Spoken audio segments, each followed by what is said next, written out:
If Manning decides to stay and come back for another season, how does this affect the Broncos? Well, they're in very good shape, Kevin. They have cap commitments of about $119 million amongst their top 51 players for 2015. And while last offseason they spent big in free agency, spent about $127 million, it was money well worth it when you add the likes of Emmanuel Sanders, Aqib Talib, T.J. Ward, and Demaryius Ware, all who went to the Pro Bowl. But this offseason, it's perhaps more about player retention. You see this list right here.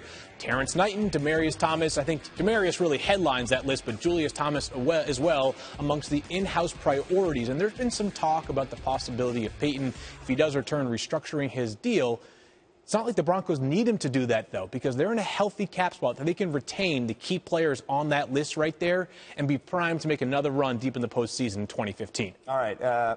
I don't think Bronco fans want to say, what's plan B? What's plan Z? Because they want to look far away from the idea if Peyton doesn't come back. Well, there is some internal confidence in Brock Osweiler, a second-round pick a couple of years ago. We haven't really seen him take any snaps of consequence. He was briefly on the field this year when Peyton Manning had the dehydration during the Chargers game in December. But really, this is a player, as you see right here, 30 career NFL passing attempts. But although the Broncos do believe in him, I think there's still an element of projection if Peyton Manning doesn't return.